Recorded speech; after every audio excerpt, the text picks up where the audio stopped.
2022년 8월 7일 주일 예배를 주님께 올려드리겠습니다. 다같이 묵도하심으로 예배를 시작하도록 하겠습니다.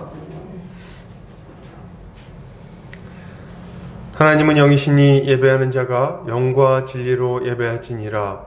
사랑과 은혜가 많으신 하나님 아버지 감사합니다. 사랑하는 보금자리교회 형제자매들 모여서 주님을 예배합니다. 이 시간 이 자리 가운데 좌정하셔서 우리 예배를 받아주시고 하늘의 놀라운 은혜를 우리 각 사람의 심령 가운데에 충만하게 부어 주시옵소서. 이제 예배를 시작하는 시간입니다. 마치는 시간까지 함께하여 주시기 원하오며 예수 그리스도의 이름 받들어 기도 올려드립니다. 아멘. 찬송가 1장 찬송드립니다.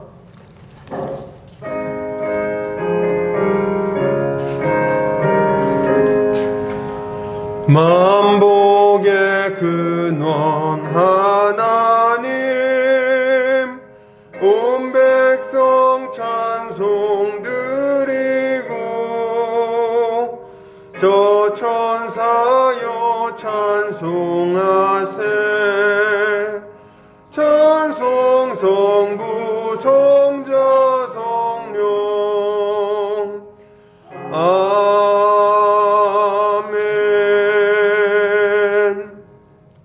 같이 사도신경으로 우리 신앙을 고백하겠습니다. 성경 맨 앞 페이지를 참고하시면 되겠습니다. 다같이 고백합니다.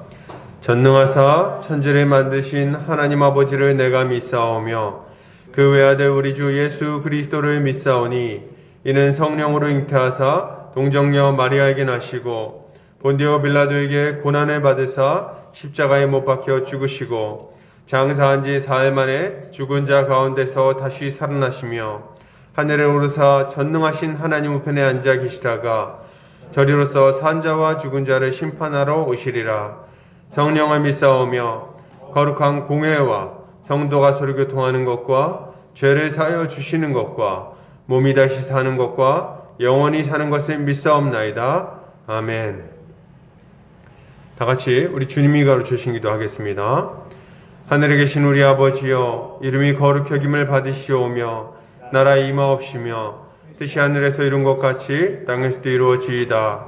오늘날 우리에게 일용할 양식을 주옵시고 우리가 우리에게 죄 지은 자를 사하여 준 것 같이 우리 죄를 사하여 주옵시고 우리를 시험에 들게 하지 마옵시고 다만 악에서 구하옵소서.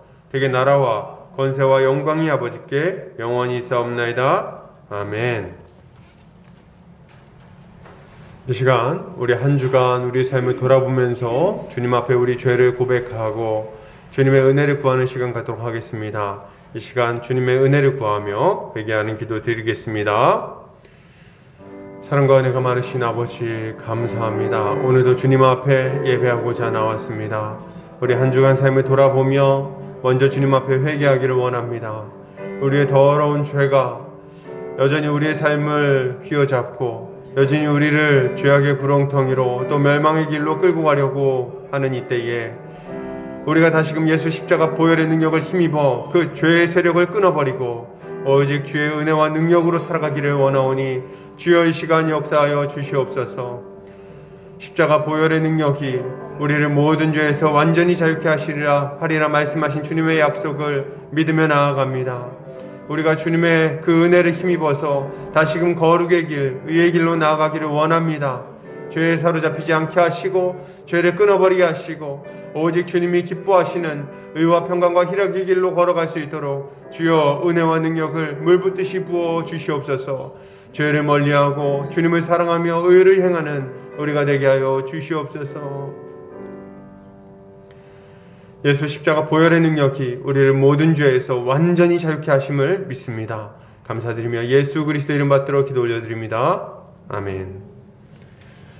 이 시간 우리 찬송가 420장 찬송 올려드리겠습니다. 찬송가 420장입니다.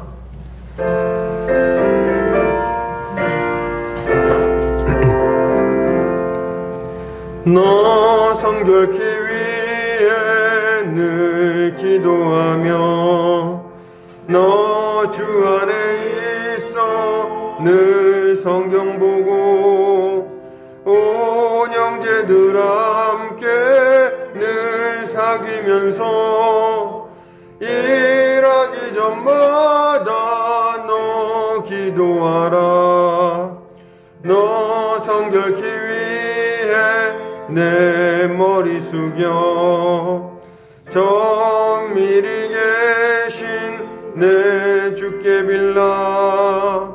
주 사귀어 살면 주 닮으리니 널 보는 이마다 주 생각하리.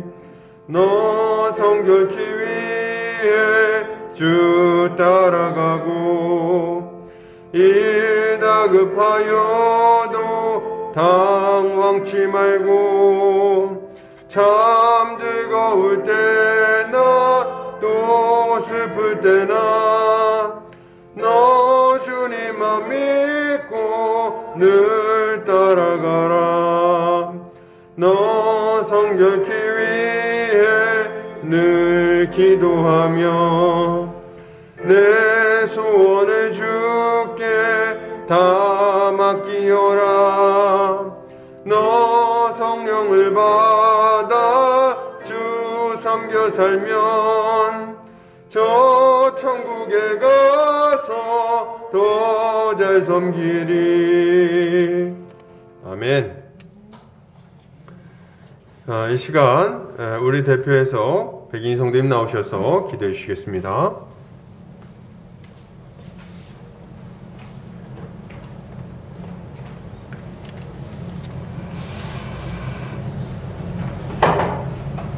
은혜로우시며 자비하심이 풍성하신 하나님 아버지, 지극히 높으신 하나님께서 낮고 천한 인간의 몸으로 이 땅에 내려오사 죄와 허물러 죽었던 인생들을 불쌍히 여기셔서 살리시기 위하여 친히 형벌 대속적 죽음을 택하시고 우리를 구원하시며 하나님의 자녀로 삼아주셔서 참된 자유와 영원한 생명을 주심으로 우리로 교회로 살아가게 하시는 주님의 크고 놀라우신 사랑에 감사를 드립니다.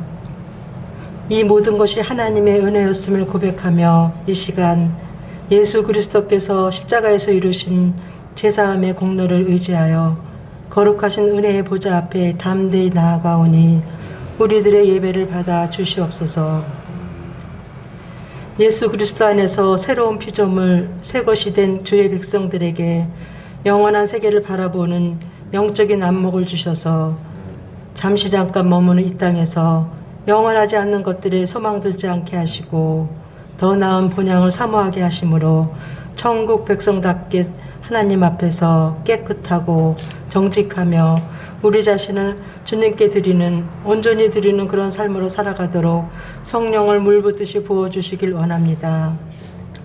주의 백성들을 넘어뜨리고 망하게 하고자 하는 악한 사단의 계계와 계략에 저희들을 두려워하지 말게 하시고 뒤로 물러서거나 망설이지 않게 하시고 주님의 명령에 순종하여 주님께서 주시는 용기와 지혜로 세상과 맞서 승리함으로 사사 기드온이 여룻바알이라는 별명을 얻었듯이 우리들도 이 세상에서 여룻바알로 살아가게 하옵소서.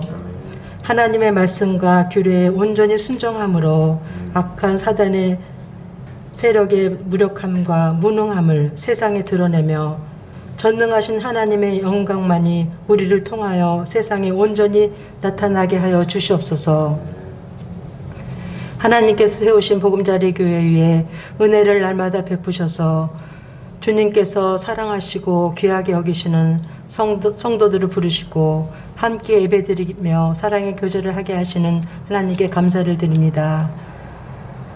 성도들에게 주신 복음 전파의 사명을 잘 감당하게 하시고 함께 힘있게 주신 사명을 감당할 수 있도록 좋은 일꾼들을 많이 보내주시기를 또한 간구합니다.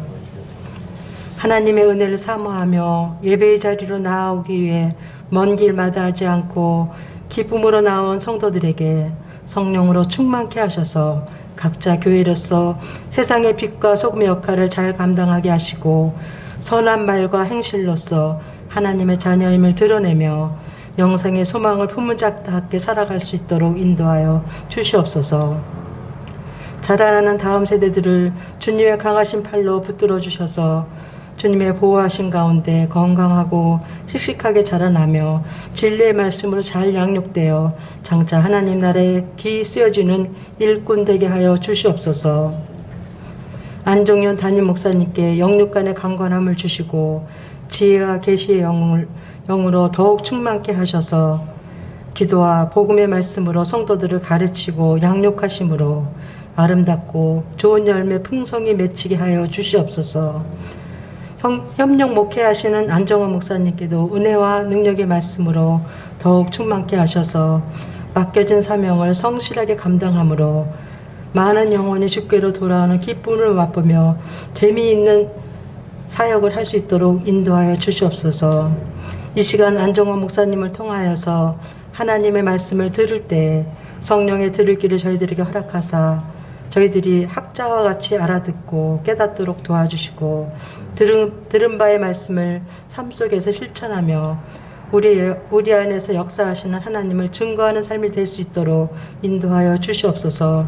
감사드리며 모든 말씀을 믿음의 주가 되시며 우리를 온전케 하시는 예수 그리스도의 이름으로 기도드립니다.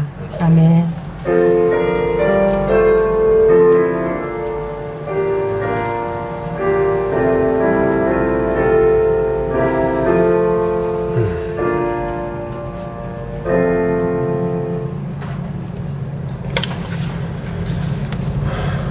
이 시간 다 같이 요리문답하는 시간 갖도록 하겠습니다. 주보 오른쪽 면에 참고해 주시면 되겠습니다. 제가 질문하고 함께 답변하도록 하겠습니다. 제가 질문합니다. 86문. 우리는 우리의 노력에 의해서가 아니라 하나님의 은혜로 말미암아 그리스도를 통하여 비참한 상태에서 구원을 받았는데 왜 우리가 선을 행해야 합니까? 분명히 그리스도께서는 자신의 피로 우리를 구속하셨습니다. 그러나 우리는 우리의 모든 생활을 통해서 우리에게 베푸신 모든 은총에 대하여 하나님께 감사를 드리고 우리를 통하여 그리스도가 영광을 받으시도록 하기 위한 것입니다. 뿐만 아니라 우리 자신도 구원의 열매에 의해서 우리 믿음이 확실하게 될 뿐만 아니라 우리의 경건한 행실에 의해서 이웃을 그리스도에게로 인도할 수 있게 되기 때문입니다. 87문. 하나님께 감사하지도 않으며 회개하지도 않으므로 그 길에서 돌이켜 하나님께로 돌아오지 않는 사람도 구원받을 수 있습니까? 구원받을 수 없습니다. 성경은 우리에게 부정한 자, 우상숭배자, 간음하는 자, 도적질하는 자, 주정뱅이, 거짓말쟁이, 강도 등과 같은 자들이 하나님의 나라를 기업으로 물려받지 못한다고 가르쳐줍니다. 아멘. 교회 소식 보겠습니다. 보금자리교회 오신 성도님들 주님 안에서 환영합니다. 주님 안에서 함께 자라가기를 소망합니다. 매주 수요일 저녁 7시 반부터 9시까지 교리 강좌가 진행이 됩니다. 이번 기회를 통해서 모든 성도들이 건강한 교리 위에 든든히 설 수 있도록 기도를 부탁드립니다. 현재 복음의 기초 강좌가 진행되고 있는데요. 이제 복음의 기초 강좌가 마무리되면 이제 교회론 강좌 진행되고 또 복음의 핵심, 하나님 나라, 사도신경, 주기도문, 십기명 순서대로 다 진행하려고 합니다. 잘 진행될 수 있도록 기도해 주시면 감사하겠습니다. 몸이 연약한 성도들을 위해서 기도해 주시기를 부탁드립니다. 특별히 우리 서지영 자매, 이응진 형제 가정에 그 둘째 휘찬이가 지금 코로나에 걸렸어요. 그리고 서지영 자매님 어머니도 지금 코로나에 걸리셨는데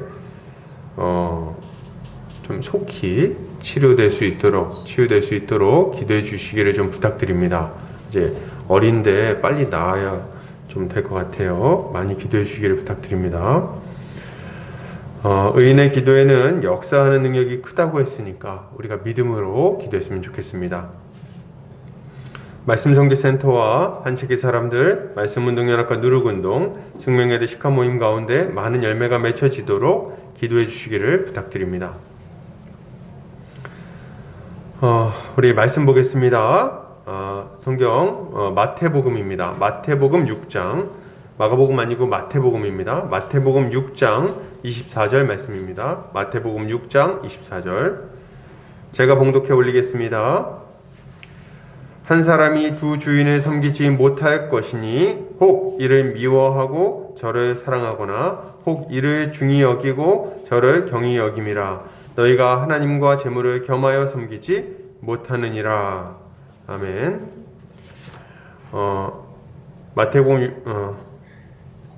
마태복음 6장 24절 앞으로 어떻게 살 것인가 라는 제목으로 우리 안정호 목사님 나오셔서 말씀 증거해 주시겠습니다.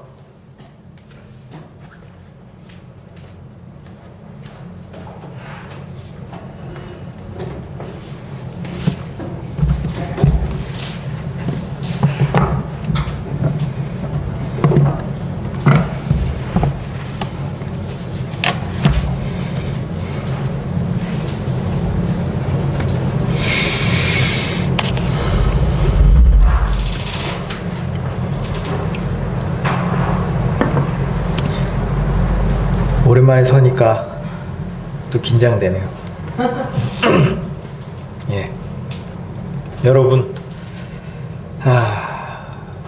여러분 돈 많았으면 좋겠죠? 부자 됐으면 좋겠죠? 예. 그러면 이 중에 이제 겸손하신 분들은 이제 뭐 부자까지는 아니더라 하더라도 그냥 평범하게 돈 걱정 안 하고 살았으면 좋겠습니다. 이렇게 말할 거예요. 또 많은 사람들은 이제 부자까지는 아니더라도 그래도 돈 걱정 안 하고 그냥 적당히 좀 있었으면 좋겠다라고 말하는 사람들도 있습니다. 왜 그렇게 생각할까요? 우리에게 부족한 게 많기 때문이요. 그리고 앞으로 인생을 쭉 살아가려면 필요한 게 굉장히 많기 때문이죠. 그래서 우린 늘 돈이 부족하다고 느끼고 또 돈이 좀 많았으면 좋겠다고 생각합니다. 맞아요. 우리는 이 세상을 살아가려면 돈이 필요합니다.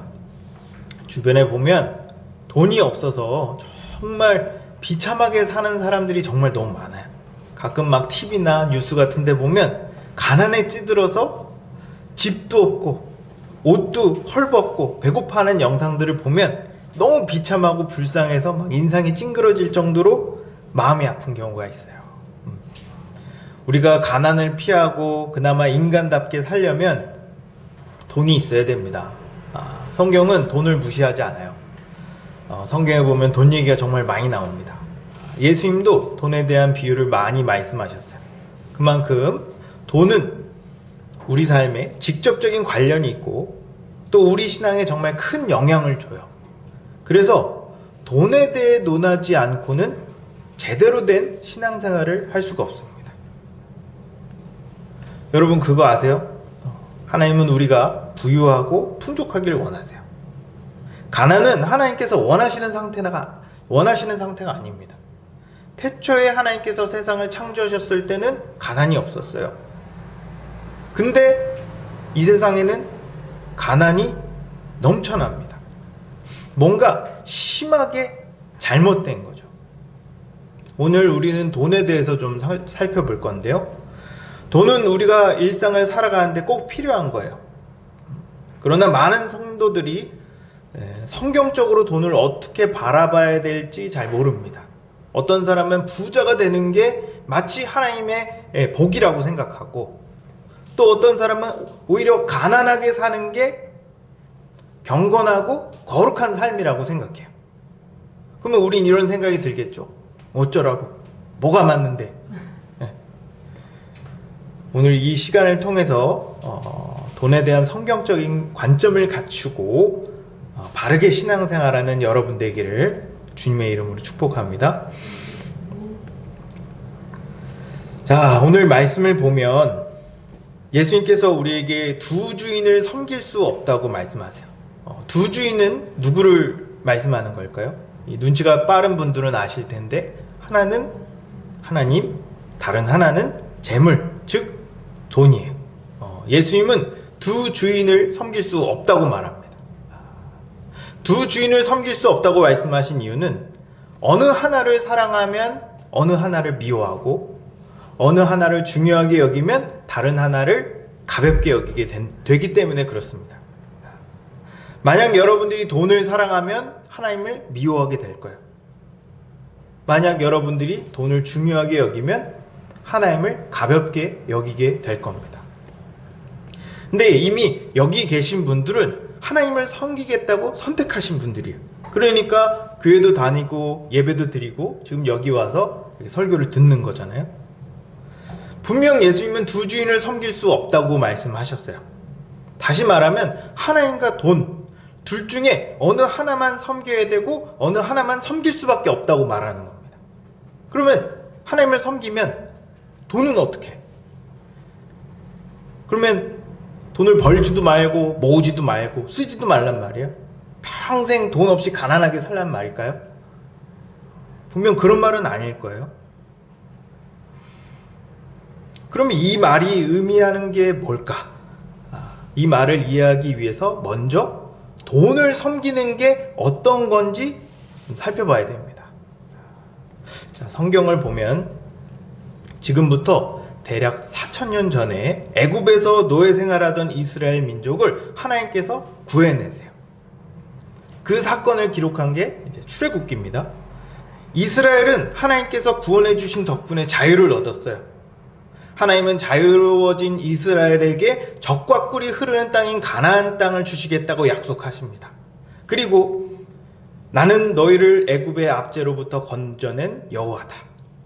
그리고 만약 너가 나를 섬기고 내 법을 따른다면 나는 너희 하나님이 되고 너희는 내 백성이 될 거다 라고 말씀하세요. 이스라엘 민족은 좋았어요. 가장 강력한 나라였던 애굽을 묵사발낼 정도로 강력한 여호와께서 우리의 신이 되시고 우리가 하나님을 믿고 하나님의 뜻을 따르면 먹여주고 입혀주고 재워준다는 말이잖아요. 손해볼 거 하나도 없죠. 네. 그래서 이스라엘은 하나님을 섬기겠다고 맹세합니다. 하나님은 약속대로 이스라엘 민족에게 젖과 꿀이 흐르는 땅인 가나안 땅을 약속으로 주셨어요. 이스라엘 민족은 이제 밝은 미래를 꿈꿨습니다. 야, 이제 우리가 젖과 꿀이 흐르는 땅에 들어왔으니 이제 부족함 없이 풍요롭게 살겠구나. 이제 꽃길만 걷겠구나. 안타깝게도 이스라엘은 그 부유함과 풍성함을 얼마 못 누립니다. 왜 그랬을까요? 하나님께서 약속을 안 지키신 건가요? 아닙니다. 이스라엘이 하나님을 버리고 우상을 섬겼기 때문이에요. 이런 얘기를 들으면 우린 이런 생각이 들 거예요. 아니, 전지전능하신 하나님을 놔두고 왜 우상을 섬겨? 어떻게 우상을 섬길 수 있지? 하나님께서 이스라엘에게 원하시는 건 이스라엘이 하나님을 믿고 하나님 뜻대로 거룩하게 사는 거였어요. 하나님은 이스라엘이 하나님께서 적당한 때 비를 내려주시고 해를 비춰주시며 병충해를 막아줄 걸 믿고 그냥 열심히 농사 짓길 바라셨어요. 주변에 재산과 생명을 위협하는 적들이, 나의 생명을 노리는 적들이 많이 있어도 하나님께서 보호해 주실 걸 믿고 두려워하지 않길 바라셨습니다. 그냥 하나님은 이스라엘이 전적으로 하나님을 의지하고 신뢰하길 바랬어요. 근데 이스라엘은 그러지 못했죠. 이스라엘은 가나안 땅에 들어와 농사를 짓기 시작했어요. 여기 혹시 농사 해보신 분 계시나요? 어머니. 농사를 안 해보면 모르실 수 있는데 씨앗을 뿌리면 싹이 나는 데까지, 그리고 이삭을 걷는 데까지 시간이 오래 걸립니다. 몰랐죠? 근데 만약 가뭄이 오거나 홍수가 오거나 메뚜기 때라도 나타나면 그의 농사는 망칩니다. 농사를 망치면 내년 추수 때까지 배를 쫄쫄 굶어야 돼요. 이런 것들을 생각하면 마음이 막 불안해집니다. 그래서 뭔가라도 해야 될 것 같아. 근데 가나안에 바알이란 신이 있는데 이 바알에게 제사를 지내면 제때비를 내려준다는 거예요. 그리고 실제로 주변에 바알에게 제사를 드렸더니 알곡을 30배, 60배, 100배로 거뒀다는 소문을 딱 듣게 된 거죠. 그럼 막 마음이 흔들립니다. 그래서 바알 신전에 한번 가봤어요. 근데 바알 신전에 가니까 이 바알 신상이 아주 멋있게 이렇게 딱 세워져 있고 거기에 막 여러 사람들이 막 절을 하고 막 제사를 드리는 걸 보니까 왠지 나도 안 드리면 안 될 것 같은 막 그런 기분이 막 드는 거야. 그래서 제사를 지내게 됩니다. 제사를 지내니까 왠지 이번에는 농사가 잘 될 것 같은 기분이 막 드는 거야. 근데 웬걸 비는 제때 내렸는데 병충해가 난 거야. 그래서 농사를 망했습니다. 그래서 제사장한테 따지러 갔죠. 어떻게 된 거냐 이렇게 얘기를 하니까 그 제사장이 하는 말이 병충해 막아주는 제사를 안 드려서 그렇다고. 그러면서 이번에는 그 제사까지 드리자고 해서 비를 막아주는 제사와 병충해 막아주는 제사까지 드리고 돌아왔습니다. 다음에는 어떻게 됐을까? 다음에는 비도 제때 내리고 병충해도 막았어. 그래서 수확을 많이 거뒀습니다. 기분이 좋겠죠? 야, 이제 이걸로 배부르게 먹자라고 했는데 옆나라에서 침입해서 그동안 모아왔던 걸 다 뺏어갔어요. 망연자실하겠죠. 힘이 다 빠지고. 근데 전쟁의 신 아스타롯에게 제사를 지내면 이 외세로부터 침입을 막아준답니다. 그래서 또 이번에는 또 아스타롯에게 제사를 지내기 시작했어요. 이런 식으로 이스라엘은 우상을 섬겼습니다. 이렇게 이스라엘이 하나님을 의지하지 않고 우상을 섬겨 점점 더 불행해지고 가난해지며 고통받는 이야기가 사사기의 내용이에요. 지금 사사기를 하고 있죠. 이런 얘기를 들으면 무슨 생각이 들죠? 아, 참 바보 같네. 어떻게 저런 걸 속냐? 여러분, 이런 얘기에 안 넘어갈 것 같죠. 근데 지금도 사람들은 똑같은 일을 반복하고 있습니다. 여전히 사람들은 비투에서 집 사고 영끌에서 비트코인 하고 있어요. 이런 게 그 시대의 바알을 섬기는 것, 아스타롯에게 제사를 지내는 것과 크게 다르지 않습니다. 돈을 섬긴다는 건 돈 버는 것 또는 저축하는 걸 말하는 게 아니에요. 돈은 그냥 물건을 사고 팔 수 있는, 거래할 수 있는 수단에 불과합니다. 도구, 그 이상 그 이하도 아니에요. 그래서 돈을 벌고 모으는 걸 가지고 돈을 섬겼다고 볼 수는 없습니다. 돈을 섬긴다는 건 돈이 가져다 주는 힘, 그 힘을 믿는 거예요. 돈이 나에게 만족을 가져다 주고 돈이 나에게 안정감을 주며 미래를 보장해 줄 수 있다고 믿는 것, 이게 돈을 섬기는 거고 이게 돈을 사랑하는 겁니다. 그래서 돈을 섬기는 사람은 돈이 없으면 막 불안해. 돈을 섬기는 사람은 돈 버는데 방해가 되거나 또는 돈을 많이 벌 수 있다면 신앙도 버리고 관계도 깨고 양심도 버리고 법을 어길 수 있어요. 이스라엘 민족은 하나님을 믿는 게 어려웠어요. 하나님은 눈에 보이지 않거든요. 만약 성경에 하나님의 형상을 닮은 신상이 있거나 비를 내리게 해주는 제사 또는 병충해를 막는 부적, 외세 침입을 막아주는 주문 같은 게 있으면 아마 이스라엘은 우상을 안 섬겼을 겁니다.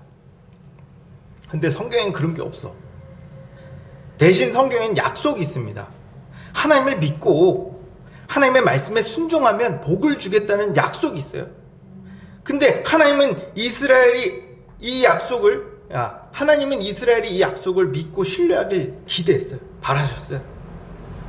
근데 안타깝게도 눈에 보이는 우리의 현실은 이 약속을 믿을 수 있는 상황은 아니었대요.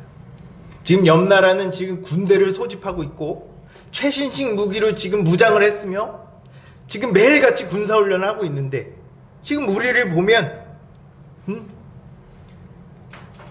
제대로 훈련된 군인도 한 사람도 없고 무기라고 해봤자 쟁기와 곡괭이 같은 농기구 뿐이며 전쟁을 지휘할 수 있는 지휘자도 없는 거예요.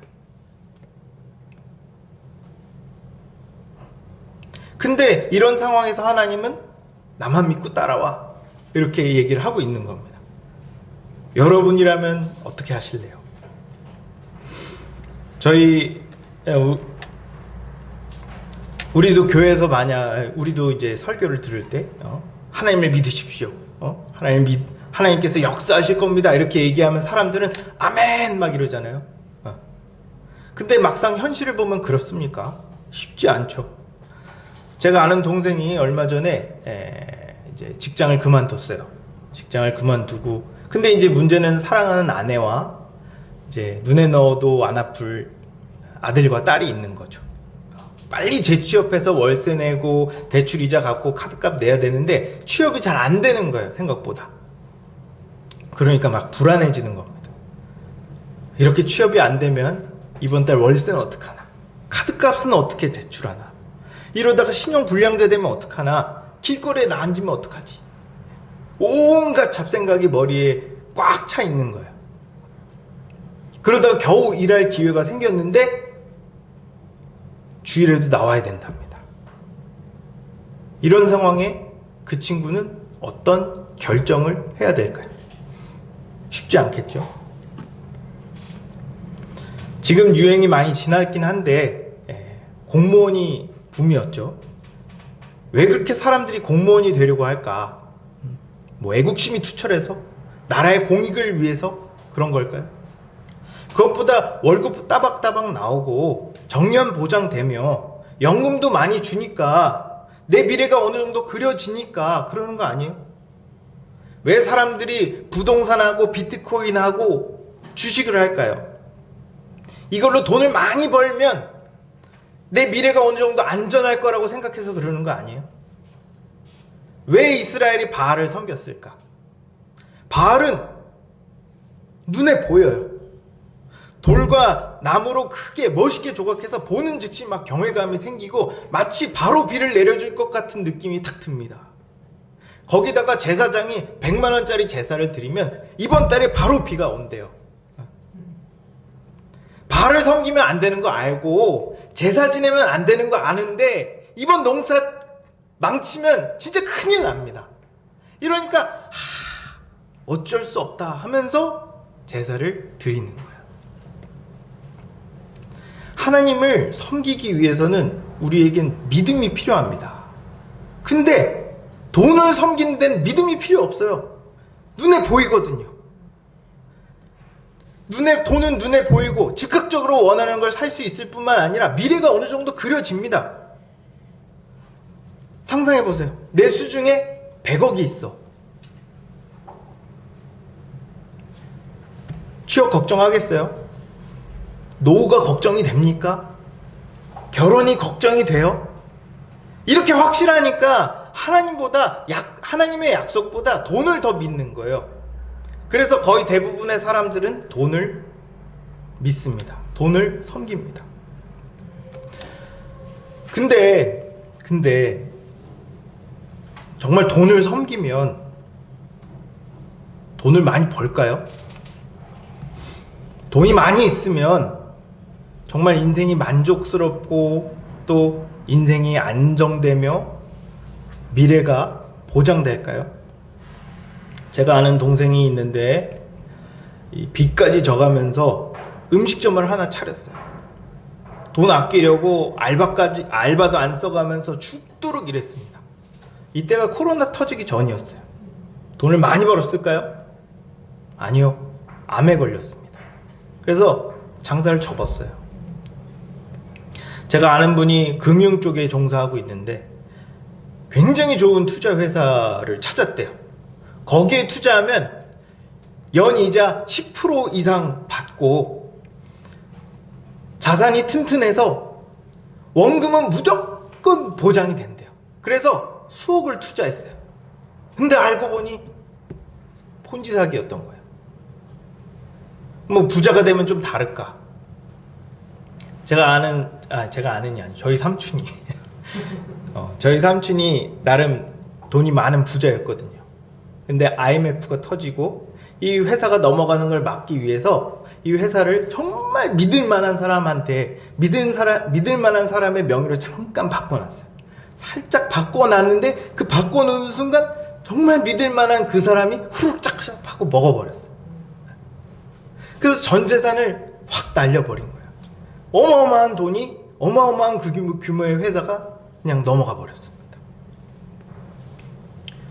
우리가 돈을 섬기면 마치 돈을 많이 벌 것 같고, 돈이 많으면 마치 인생이 평탄할 것 같은데, 그거 다 사탄의 거짓말이에요. 돈이 있든 없든, 돈이 많든 적든, 이 땅에 사는 사람은 다 죽음의 저주에서 벗어날 수 없는 한낱 죄인일 뿐입니다. 그럼 하나님 믿으면 뭐가 달라집니까? 달라지죠. 생각해 보십시오. 하나님께서 이 세상을 창조하셨어요. 우리를 만드셨습니다. 하나님보다 우리의 필요를 잘 알고 우리를 온전하게 만들 수 있는 존재가 누가 있겠어요? 돈이요. 돈도 하나님께서 만드셨습니다. 성경은 만물이 하나님 발 아래에 있다고 말해요. 누구를 부하게 하는 것도, 누구를 가난하게 하는 것도 모두 다 하나님의 섭리 안에서 벌어지는 거예요. 생각해보면 굉장히 쉽고 굉장히 단순한 건데 사람들은 이걸 안 믿고 또 안 믿으려고 해요. 도대체 왜? 죄 때문입니다. 로마서 1장 21절에서 23절을 보면 이렇게 말해요. 하나님을 알되 하나님을 영화롭게도 아니하며 감사하지도 아니하고 오히려 그 생각이 허망하여지며 미련한 마음이 어두워졌나니 스스로 지혜 있다 하나 어리석게 되어 썩어지지 아니하는 하나님의 영광을 썩어질 사람과 새와 짐승과 기어다니는 동물 모양의 우상으로 바꿨느니라. 성경은 우리 안에 죄가 하나님 섬기길 거부하고 오히려 우상을 섬기게 한다고 말해요. 그래서 정답이 바로 눈앞에 있는데 이걸 외면해. 참 신기합니다. 제가 믿지 않는 사람들한테 복음을 논리적이고 합리적으로 설명하면 어느 정도 이해해요. 이해하고 복음을 안 믿을 이유가 없다고 말합니다. 그래서 제가 그럼 믿어라 이렇게 얘기를 하면 뭐라고 얘기하냐면 믿고 싶은데 지금 내 상황이 조금 믿어야 되는데 지금은 조금 좀 상황이 좀 나아지고 믿으면 안 될까? 이렇게 자꾸 핑계를 대요. 분명 믿지 못하게 막는 뭔가가 있는 겁니다. 죄가 하나님과 우리 사이를 가로막고 있는 거예요. 하나님과 우리 사이를 막는 이 죄를 제거하지 못하면 우린 평생 돈을 쫓아 살든지 성공을 쫓아 살든지 쾌락을 쫓아 살 겁니다. 그렇게 인생을 허비하다가 영원한 지옥에 떨어지겠죠. 죄는 굉장히 강해요. 죄는 우리의 힘으로 뿌리치거나 제거할 수 없습니다. 오로지 하나님의 능력으로만, 오직 하나님만이 이 죄의 문제를 해결할 수 있어요.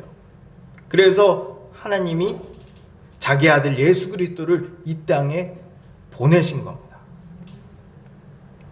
예수님은 우리의 죄를 대신 지시고 십자가에 못 박혀 죽으셨어요. 그리고 예수 그리스도의 십자가 복음을 믿는 사람은 이스라엘 민족이 애굽의 노예에서 해방된 것처럼 죄의 속박으로부터 우리를 해방시킵니다.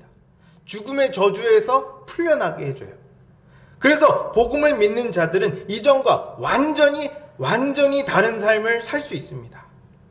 로마서 6장 6절을 보면 우리가 알거니와 우리의 옛사람이 예수와 함께 십자가에 못 박힌 건 죄의 몸이 죽어 다시는 우리가 죄에게 종노릇하지 아니하려 함이라고 말해요. 예수님께서 나의 죄를 대신 지고 십자가에 죽으셨다는 사실을 믿는 자는 더 이상 죄에 얽매이거나 시달리지 않을 수 있습니다. 그리고 이제 하나님의 보호 아래서 모든 것을 공급받으며 삶을 의미 있고 보람되며 만족하게 살 수 있어요. 이게 복음입니다. 복음을 믿기 전에는 하나님이 나의 하나님이 아니었는데 복음을 믿으면 하나님이 나의 하나님이 되어주세요. 예수님께서 두 주인을 섬길 수 없다고 말씀하신 이유는 하나님께서 우리 하나님이 되시면 우리가 돈을 섬길 이유가 하나도 없기 때문이에요. 모든 것이 하나님으로부터 나오고 하나님께서 우리의 인생을 돌봐주시는데 돈을 왜 섬깁니까? 돈을 섬기는 건 하나님을 믿지 않고 모르니까 섬기는 거예요.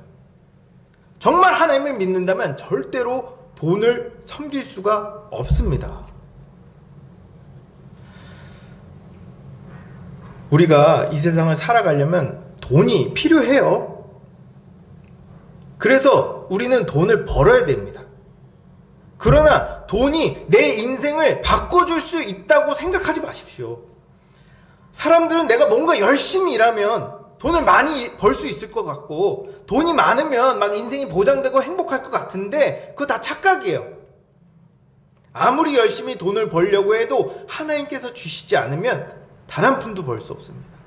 돈이 아무리 많아도 하나님과 함께 하지 않으면 우리의 마음도 우리의 미래도 절대 평안할 수가 없어요. 그럼에도 불구하고 세상 사람들은 평생을 돈 섬기는데 인생을 낭비해요. 그걸 보고 있으면 참 너무 슬프고 안타깝습니다. 근데 우린 달라요. 우린 하나님께서 모든 것을 주관하고 계시고 있다는 사실을 압니다. 이걸 알고 믿는다는 게 정말 놀라운 하나님의 은혜예요. 그래서 우리는 돈에 인생을 걸지 않습니다. 하나님께 인생을 걸어요. 여러분, 돈을 섬기지 마십시오.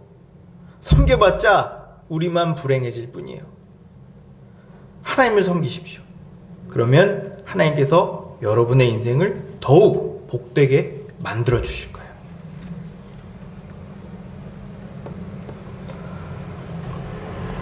자, 지금까지 돈을 섬겨봤자 결국 돈이 우리에게 해줄 수 있는 건 아무것도 없고, 하나님을 섬길 때 우리의 삶이 보장되며 만족스러워진다고 설명했어요. 그럼에도 불구하고 세상 사람들이 돈을 섬기지 않는 이유는 죄가 그들의 눈과 귀를 막아 하나님을 보지도 듣지도 못하게 만들었기 때문이에요. 그러나 예수 그리스도를 믿으면 복음의 능력이 우리를 죄로부터 해방시키고 전지전능하신 하나님께서 우리의 주인 되어 주신다고 말했어요. 하나님께서 우리의 주인이 되시기에 이제 우린 더 이상 돈을 섬기지 않아도 됩니다. 축하드려요. 하나님을 섬길 수 있는 엄청난 은혜를 여러분들이 입었어요. 자, 그러면 이제 우리는 앞으로 어떻게 살아야 될까요? 네, 하나님을 주인으로 섬기는 삶을 살아야겠죠. 하나님을 섬기는 삶은 인생 전체를 다뤄야 되기 때문에 다뤄야 될 게 굉장히 많아요.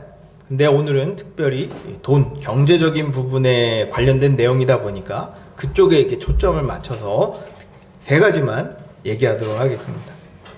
첫째, 하나님을 주인으로 섬기는 건 하나님을 믿고 미래를 염려하지 않는 거예요. 제 주변에 걱정이 많고 두려움을 많이 느끼는 사람들을 보면 이런 특징이 있습니다. 아직 벌어지지 않았고 벌어질 가능성이 매우 낮은데 엄청나게 걱정을 해요. 구직 시작한 지 하루밖에 안 됐는데 취업 못하면 어떡하나 걱정하고, 자리가 났는데 일이 마음에 안 들면 어떡하나 걱정하고, 취업이 됐는데 일 못하면 어떡하나 이런 걱정을 해요. 이러면 이래서 걱정, 저러면 저래서 걱정, 24시간 365일 걱정만 합니다. 물론 이제 모든 염려가 다 나쁘다고 볼 수는 없어요. 어느 정도의 염려는 우리 미래를 준비하게 하고 예비하게 하는 동기가 될 수도 있습니다. 미래에 벌어질 일을 어느 정도 예측하고 또 대비하는 건 어떤 면에서는 또 지혜로운 행동입니다. 잠언 6장 7, 8절을 보면 개미는 두령도 없고 감독자도 없고 통치자도 없을 때 먹을 것을 여름 동안에 예비하며 추수할 때 양식을 모으느니라고 말해요. 그러나 지나친 염려, 지나친 고민은 하나님의 공급하심과 보호하심, 인도하심을 의심하게 만들어요. 예수님은 너희 중에 염려한다고 너의 생명을 1시간이라도 늘릴 수 있냐라고 말씀하십니다. 우리의 염려는 딱 내가 통제하고 관리할 수 있는 정도 안에서 멈춰야 돼요. 예를 들면 내 소득 안에서 혹시 목돈 나갈 일이 있을 수 있으니까 일부 저축을 한다든가, 혹시 모를 일을 대비해서 보험을 드는 정도는 괜찮은 것 같아요. 근데 미래에 대한 불안감을 이기지 못해서 과도하게 돈을 저축을 한다든가 빚을 내서 투자하는 건 하나님을 믿지 못하는 걸 수 있습니다. 저 같은 경우 만약에 어떤 문제가 생겼는데 내가 고민해서 그리고 생각해서 해결할 수 있는 문제라고 하면 고민을 합니다. 근데 이게 고민해서 해결될 문제가 아니라면 그냥 탁 놔버려요. 하나님한테 맡깁니다. 전혀 신경을 안 써요. 우리는 하늘 아버지께서 모든 것을 합력하여 선을 이루어 주실 것을 전제로 모든 것을 생각할 수 있어야 돼요. 제가 26살 때 부산에서 파주로 국토종단을 한 적이 있습니다.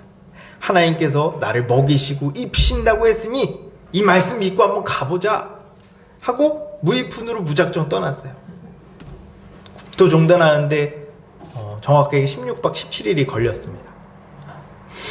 제가 굶었을까요? 아니요. 전체적으로 보면 한두 끼 정도는 걸렸던 것 같아요. 근데 거의 대부분은 아주 든든히 먹고 돌아왔습니다. 하나님께서 저를 먹이시고 입히신 거죠. 여러분, 미래를 걱정하지 마세요. 우리의 미래는 너무나 확고합니다. 이미 예수님께서 십자가에서 승리하셨어요. 우리의 고민은 불안정한 미래에 대한 염려가 아니라 이미 보장된 미래를 얼마나 의미 있고 멋지게 살아갈 것인가에 대한 고민이 되어야 돼요. 그러나 우리의 인생은 순탄하지는 않을 겁니다. 힘들고 어렵고 슬프고 괴로운 일들이 많이 있을 거예요. 하지만 하나님께서 우리와 함께 하시기에 넉넉히 이길 수 있습니다. 그리고 이겨낸 후엔 하나님의 더 큰 위로와 격려와 평안이 있을 거예요. 그러니 하나님을 믿고 염려하지 말기 바랍니다. 두 번째는 나에게 맡겨진 일을 충실히 하는 거예요. 모든 사람은 사회에서 각자의 위치와 역할이 있습니다. 가정에서는 부모와 자녀라는 위치에 있을 거고, 사회에서는 학생, 취준생, 회사원, 자영업자, 프리랜서 등등의 위치에 있을 거고, 교회에서는 성도, 집사, 장로, 목사라는 위치에 있을 거예요. 우리가 그 자리에 있게 된 건 여러 가지 요인이 있을 겁니다. 사는 지역도 있을 거고, 가정 환경, 재정 상태, 전공, 적성, 성향, 신앙 등등이 있겠죠. 하지만 내가 어느 위치에 있든 내가 그 자리에 있는 건 하나님께서 나를 그 자리에 두셨고 내게 그 일을 맡기셨기 때문이에요. 그렇기 때문에 우리는 어떤 위치에 있든지 그 자리에서 그 역할을 충실히 해야 됩니다. 요즘 젊은 사람들 사이에 이런 얘기가 있다고 해요. 나는 주는 만큼만 일할 거야.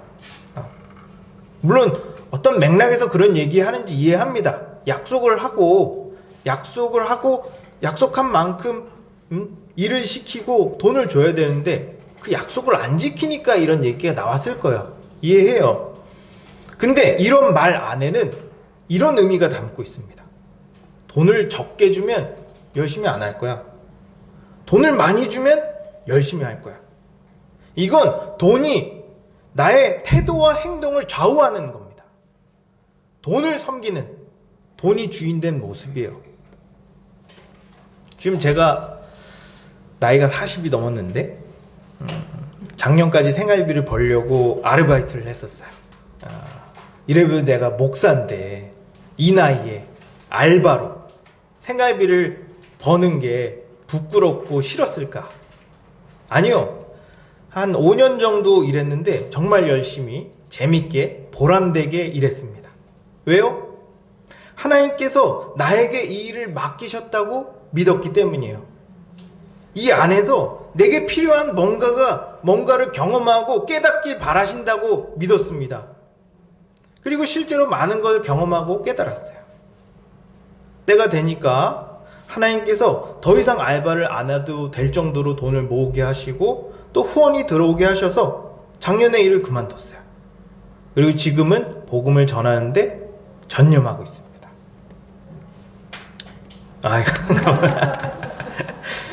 예.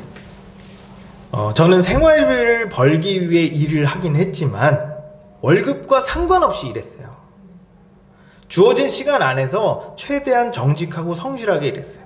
골로새서 3장 23절에서 24절을 보면 무슨 일을 하든지 마음을 다하여 주께 하듯 하고 사람에게 하듯 하지 말라. 이는 기업의 상을 주께 받을 줄 아나니 너희는 주 그리스도를 섬기느니라고 말합니다. 우리는 우리 주 예수 그리스도를 섬기는 자예요. 돈을 많이 주든 적게 주든 정직원이든 계약직이든 하나님은 그런 거 전혀 신경 안 쓰십니다. 그저 내가 서 있는 그 자리에서 내가 해야 될 일을 정직하고 성실하게 하느냐, 그걸 보세요. 그리고 만약 내가 그 일을 주께 하듯 충성스럽게 하면 하나님께서 우리를 먹이시고 입히십니다. 무슨 일을 하든 정직하고 성실하게 일하십시오. 월급이 적든 월급이 적고 근무 조건이 안 좋다고 불평불만하지 마세요. 억지로 대충 하지 마십시오. 우리는 돈의 노예가 아니에요. 저도 직장생활 해봐서 직장생활이 쉽지 않다는 거 압니다. 이상한 사람 너무 많죠. 이상한 사람도 많고 갑질하는 사람들도 많고 다니다가 이건 좀 아니다 싶으면 옮기세요. 조건이 안 맞아서 직장을 옮기는 건 괜찮습니다. 근데 일에 대한 태도와 마음가짐이 바뀌는 건 안 괜찮아요. 근면, 정직, 성실은 그리스도인의 인격입니다. 돈 때문에 인격이 변하면 그건 돈을 섬기는 거예요. 저는 원래 정직하지도 않고 성실하지도 않은데요. 괜찮아요. 하나님을 섬기면 우리의 인격이 예수님의 인격을 담습니다. 그러니 예수님을 믿고 정직하고 성실하게 일하려고 노력하세요. 그럼 어느새 예수님처럼 정직하고 성실하게 일한 나 자신을 발견하게 될 겁니다. 세 번째, 하나님을 섬기는 건 이 하늘에 보물을 쌓는 거예요. 마태복음 6장 19에서 20절을 보면 예수님께서 너희를 위하여 보물을 땅에 쌓아두지 말라. 거기는 돔과 종록이 해하며 도둑이 구멍을 뚫고 도둑질을 하느니라. 오히려 너희를 위하여 보물을 하늘에 쌓아두라. 거기는 좀이나 동록이 해하지 못하고 도둑이 구멍을 뚫지도 못하고 도둑질도 못하느니라고 말해요. 아까도 말했지만 아무리 우리가 돈을 많이 벌려고 해도 내 맘대로 벌어지지 않아요. 실제로 돈을 많이 벌었다고 해도 언제 어디서 어떻게 이럴지 모릅니다. 불과 몇 개월 전만 해도 루나코인 아시죠? 루나코인은 비트코인 중에서 가장 꽤 안정적인 투자 수단 중에 하나였어요. 근데 하루아침에 99.9%가 증발되는 사건이 벌어졌죠. 이 일로 누군가는 전 재산을 잃었습니다. 만약 여러분이 여러분의 재산을 어딘가에는 보관해야 되는데 부동산, 주식, 비트코인 이런 거는 너무 이제 리스크가 크니까 상대적으로 안정적인 은행에 맡겼다고 쳐요. 은행은 안 망합니까? 전쟁 나면 어떡할 거예요? 저는 올해 초에 러시아가 우크라이나를 침공할 수 있다라는 뉴스를 듣고 21세기에 전쟁이 일어나겠어? 딱 이렇게 생각했는데 전쟁이 빵 터지는 거 보고 사람 일은 진짜 모르겠다라는 생각이 들었어요. 우리가 사는 세상은 절대 안전하지 않습니다. 내일 내가 살아있으리란 보장이 없어요. 우리에게 아주 확실한 보장은 하나님 말씀밖에 없습니다.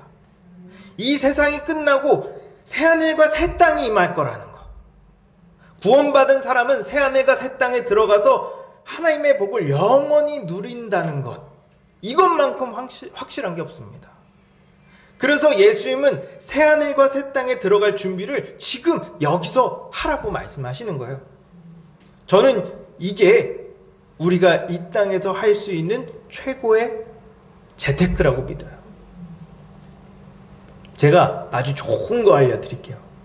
만약 여러분들이 하늘에 보물을 많이 쌓잖아요. 그러면 그 쌓인 것의 일부를 지금 여기서 누릴 수 있습니다. 제가 어느 날 신문을 보는데 어떤 사람이 결혼도 안 하고 열심히 일하다가 어느새 은퇴할 나이가 됐대요.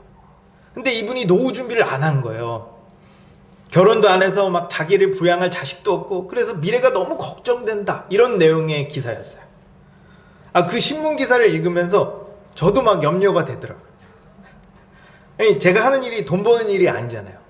뭐 20, 30년 후에 노후 준비가 얼마나 되어 있겠어요, 제가.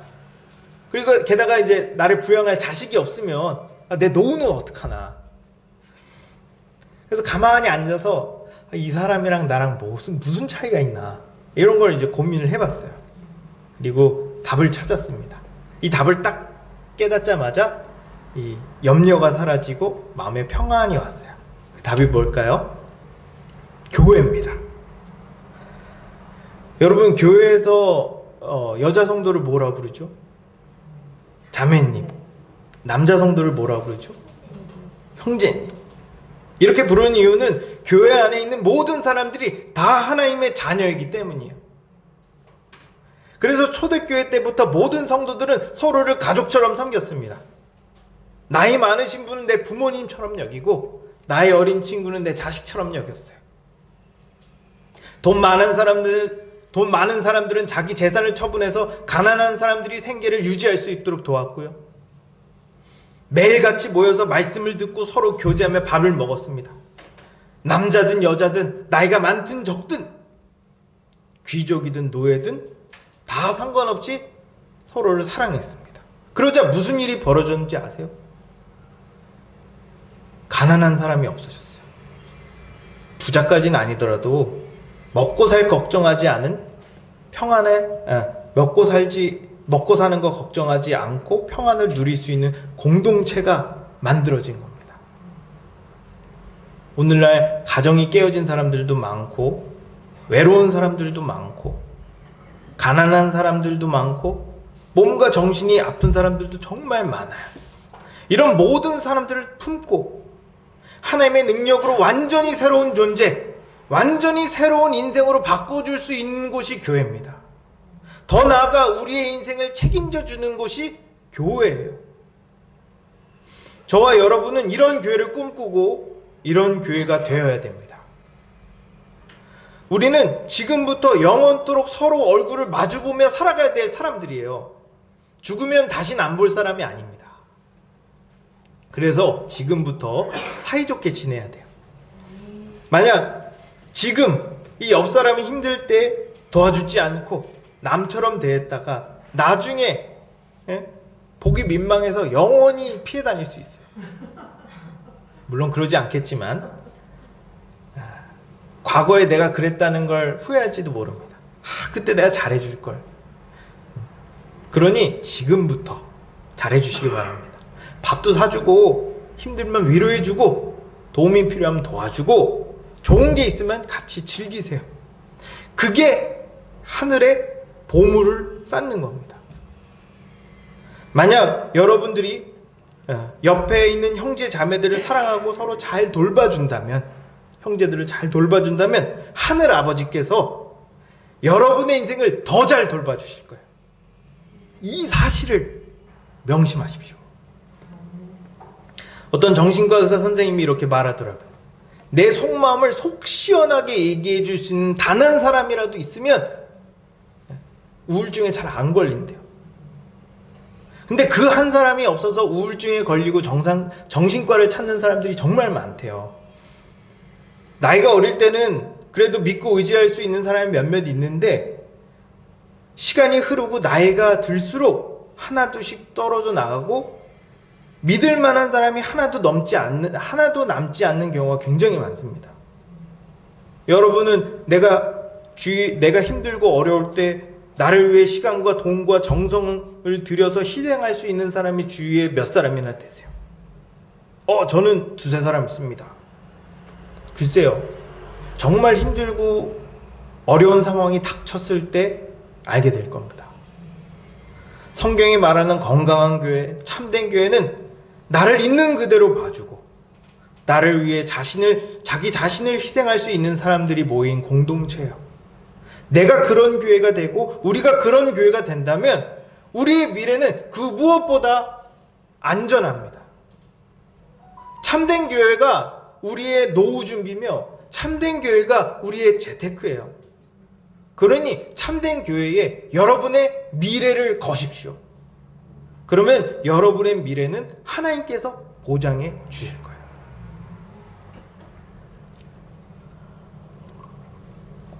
지금까지 하나님을 주인으로 섬기는 게 어떤 건지 살펴봤는데, 마지막으로 우리는 어떻게 돈을 벌고 모으며 써야 하는지 간단하게 얘기하고 설교를 마무리하도록 하겠습니다. 우리가 돈을 벌고 쓸 때 갖춰야 될 기본적인 덕목이 있어요. 그건 자족입니다. 빌립보서 4장 11에서 13절을 보면 바울이 이렇게 말해요. 내가 궁핍함으로 말하는 것이 아니니라. 어떠한 형편에든지 나는 자족하기를 배웠나니 나는 비천에 처할 줄도 알고 풍부에 처할 줄도 알아. 모든 일 곧 배부름과 배고픔과 풍부와 궁핍에도 처할 줄 아는 일체의 비결을 배웠노라. 내게 능력 주신 자 안에서 내가 모든 것을 할 수 있느니라. 굉장히 유명한 말씀이죠. 지금 여러분들이 어떤 상태에 있는지 저는 잘 몰라요. 아마 지금 굉장히 힘든 처지에 있는 사람도 있을 겁니다. 근데 하나님은 왜 우리를 그런 상황에 두셨을까요? 저도 구체적인 건 잘 몰라요. 그러나 분명히 말할 수 있는 건 지금 여러분이 처한 상황이 현재 여러분들에게 꼭 필요하기 때문입니다. 사람은 절대 한순간에 만들어지지 않아요. 특히 우리들은 복음을 믿기 전에 죄에 푹 빠져 죄의 장아찌가 된 상태였어요. 복음을 믿어 죄로부터 건짐을 받았지만 이 몸에서 죄의 쩐내가 풀풀 납니다. 우리의 삶은 우리 몸 안에 진동하고 있는 죄의 쩐내를 빼고 그리스도의 향기를 입히는 과정 중에 있어요. 하나님은 나보다 더 잘 알고 계십니다. 그래서 나에게 뭐가 필요한지 아세요. 혹시 지금 내가 뭔가 힘들고 어려운 상황이 있습니까? 그러면 하나님은 그 상황을 통해서 내가 뭔가 느끼고 배우길 원하시는 거예요. 근데 그 중에 하나가 바로 자족입니다. 자족은 지금 현재 상황에 만족하는 거예요. 세상은 계속해서 우리의 욕망과 욕심을 부추길 거예요. 주변 사람들을 통해서 또는 광고나 미디어를 통해서 이게 부족하다, 이게 불편하다, 이게 어렵고 힘들다.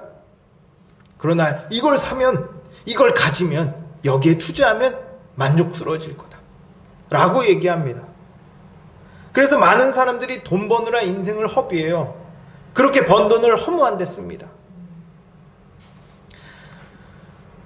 엄밀히 말하면 지금 우리가 가지고 있는 것들 중에 아무것도 내게 없어요. 세상에 있는 모든 것이 다 하나님 겁니다. 하나님께서 우리에게 필요하시니까 공기도 주시고 해도 주시고 옷도 주시고 먹을 것도 주시고 집도 주신 거예요. 저는 무주택자인데요. 저도 무주택자입니다.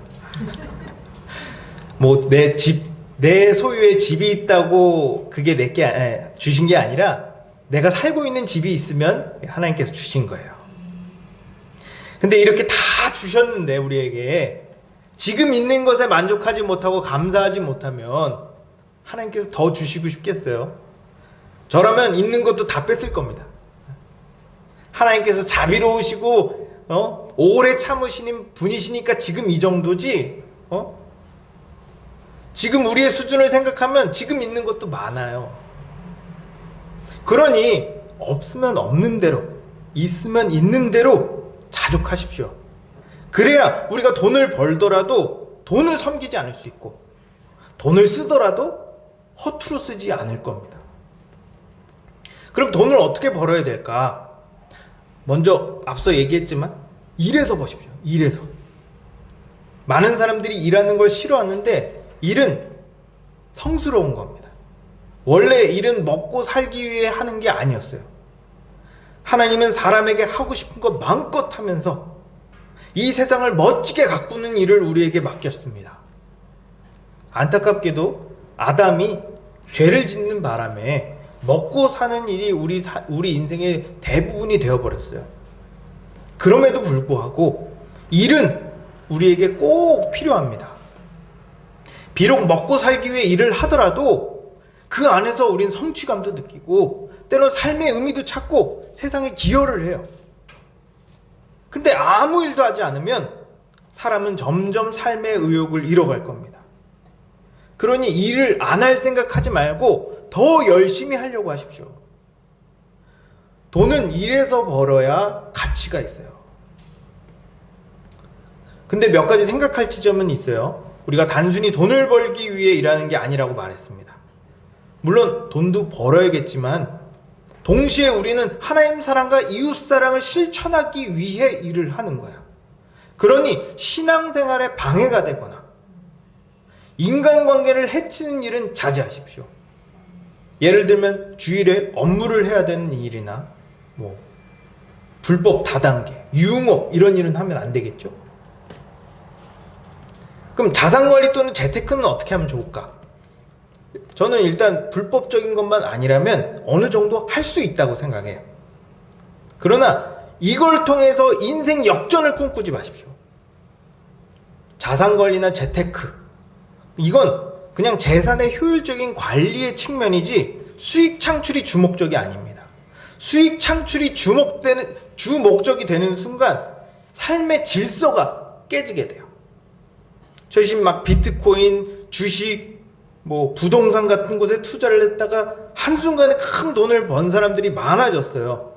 그걸 보고 사람들이 죽어라 일하면 뭐하나, 누구는 평생 벌 돈을 한 번에 버는데 하고 상대적 박탈감에 빠졌습니다. 그러자 일은 뒷전에 두고 너도 나도 재테크에 목숨 거는 현상이 벌어졌어요. 옛날에는 열심히 일해서 나름 성취감도 느끼고 삶의 의미도 찾았는데 지금은 핸드폰만 보고 있습니다. 시가가 오르면 천국에 간 것처럼 기뻐하고 시가가 내려가면 지옥에 간 것처럼 슬퍼해요. 이때다 하고 팔았는데 계속 오르면 막 잠도 못 자고 머리에 탈모가 생깁니다. 이게 뭐예요? 세상 사람들은 돈을 섬기는 사람들이니까 그럴 수 있다고 생각해요.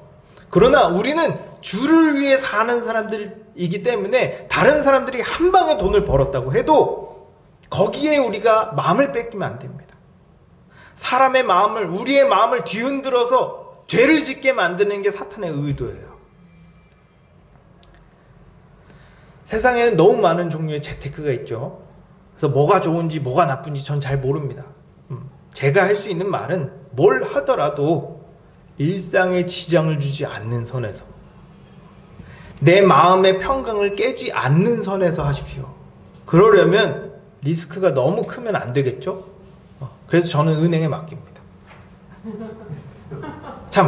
그리고 빚지지 마십시오. 빚지지 마십시오. 오늘날 성인 중에 빚 없는 사람은 거의 없을 거야. 저도 빚이 있습니다. 학자금 대출. 대학 졸업한 지 지금 10년이 넘었는데 아직까지 갚고 있어요. 잠언에 보면 빚진 자는 빌려준 자의 종이 된다고 말해요.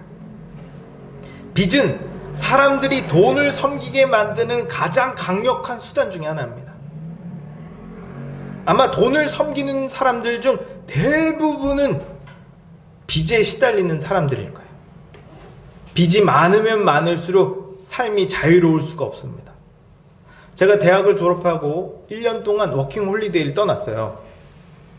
떠나기 전에 가장 걸림돌이 뭐였냐면 학자금 대출과 핸드폰 요금이에요.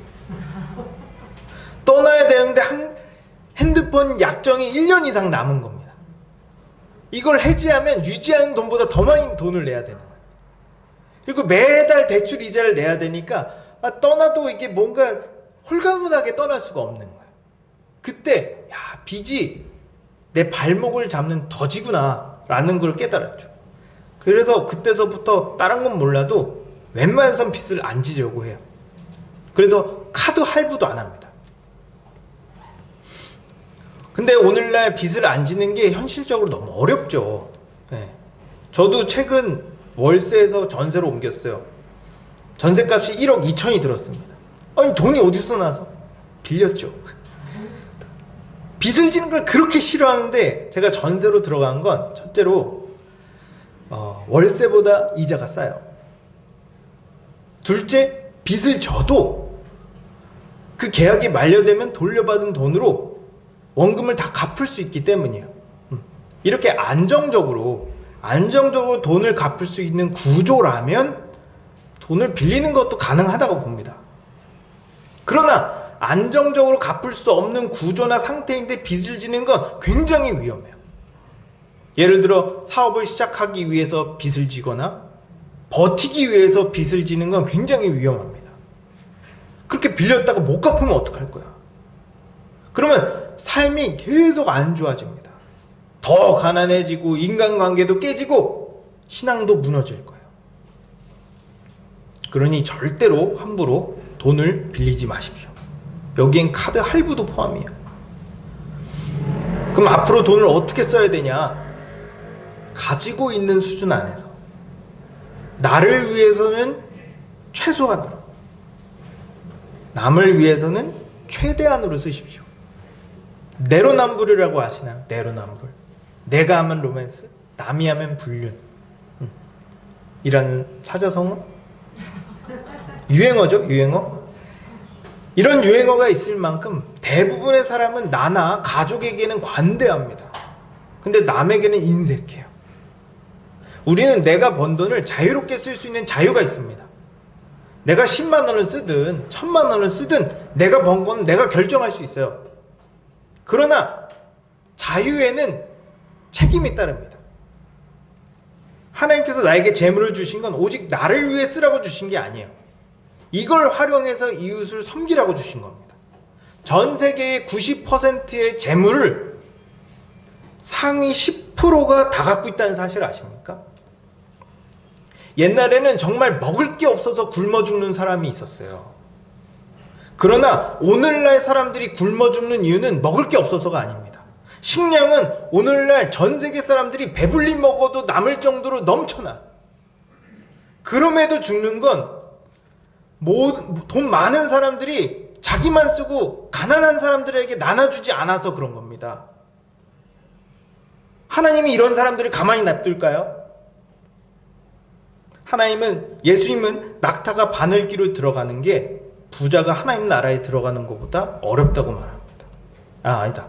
예수님은 낙타가 바늘기로 들어가는 게 부자가 하나님 나라로 들어가는 것보다 쉽다고 말합니다.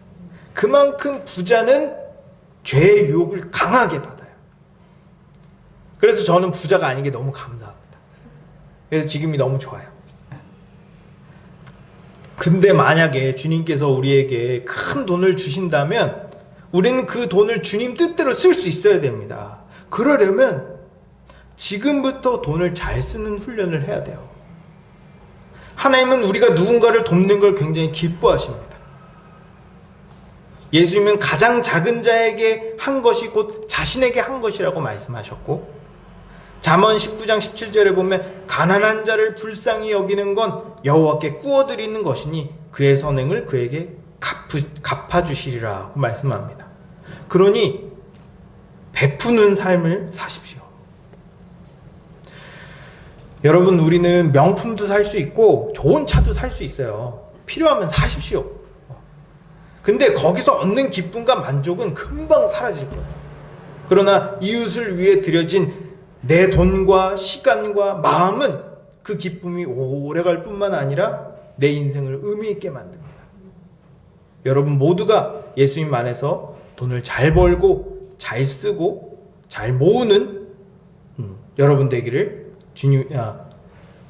잘 벌어서 하나님께 귀히 쓰임 받기를 주님의 이름으로 축복합니다. 말씀을 맺겠습니다. 우리는 두 주인을 섬길 수 없습니다. 세상은 하나님을 모르기 때문에 돈을 주인으로 섬기지만 우리는 하나님을 알기 때문에 돈을 주인으로 섬길 수 없어요. 하나님은 우리에게 약속하셨습니다. 너희는 내 목소리를 들으라. 그리하면 나는 너희의 하나님이 되겠고 너희는 내 백성이 되리라. 너희는 내가 명령한 모든 길로 걸어가라. 그리하면 복을 받으리라. 비록 이스라엘 민족은 실패했지만 우리는 성공할 겁니다. 십자가에서 승리하신 예수 그리스도께서 우리 안에 계시기 때문이에요. 그러니 돈을 섬기지 마십시오. 하나님을 섬기십시오. 미래를 염려하지 말고 나에게 주어진 일을 충성스럽게 하며 하늘의 상급을 쌓으세요. 자족하는 마음을 가지고 수고해서 돈을 벌며 이웃을 위해 재물을 쓰십시오. 그러면 여러분의 삶은 하나님의 공급하심과 인도하심과 보호하심 아래 아주 복되고 풍성한 삶을 살게 될 겁니다. 기도하겠습니다. 좋으신 하나님 아버지, 우리는 그동안 하나님을 주인으로 섬긴다고 말하면서 돈을 섬긴 적이 많이 있습니다. 그러나 돈이 아니라 하나님 아버지를 섬기는 것이 우리에게 가장 복되다는 사실을 믿습니다. 주여, 주께서 우리의 하나님이 되어 주셔서 감사합니다. 이제 우리가 주님을 온전히 섬기기 원합니다. 기존에 주인 삼았던 모든 것을 버리고 오직 주만 섬기게 하여 주시고 여러 가지 유혹과 시련이 오더라도 우리가 능히 감당할 수 있도록 우리를 보호하여 주시옵소서. 염려하지 않고 주어진 일에 충실하며 하늘의 보물을 쌓게 하여 주시옵소서. 어떤 상황에도 자족하고 주를 위해 일하며 이웃을 위해 헌신하는 삶을 살게 하여 주시옵소서. 그리하여 아버지께서 약속하신 복을 지금으로부터 영원토록 누리게 하여 주시옵소서. 주께서 그리하실 걸 믿사오며 우리 주 예수 그리스도 이름으로 기도합니다. 아멘.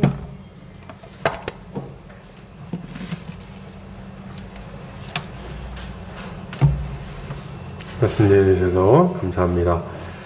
이 시간 우리 찬송가 50장 1절 찬송하면서 헌금하는 시간 갖겠습니다. 찬송가 50장 1절입니다.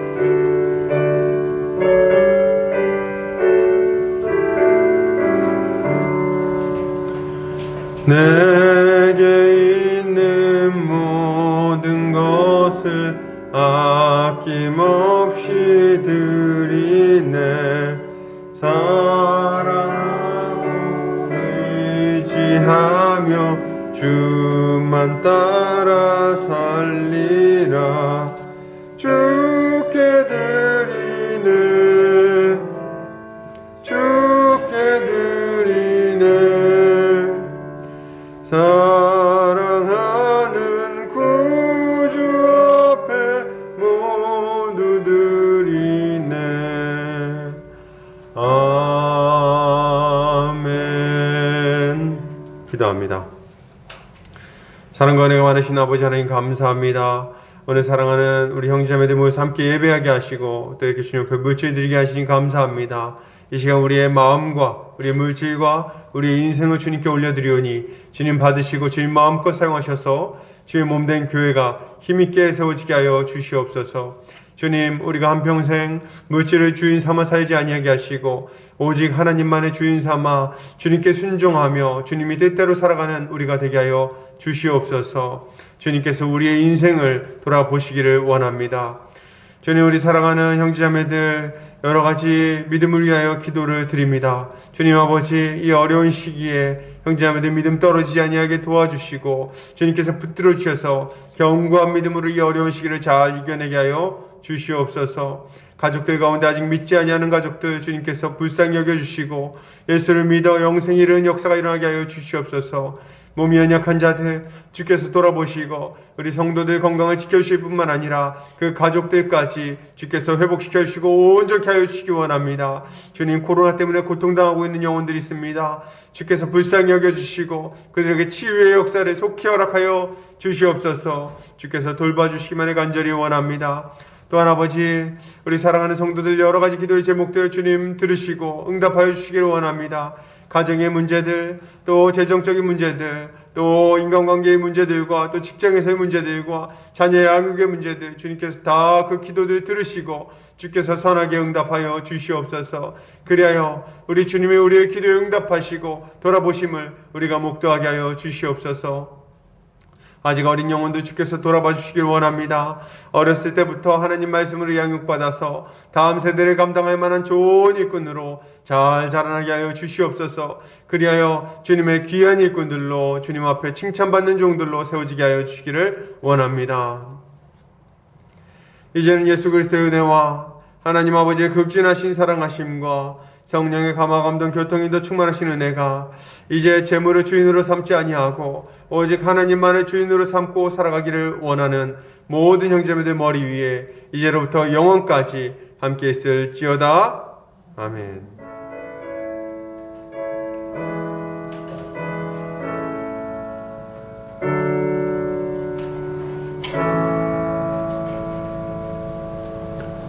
여기 마쳤습니다.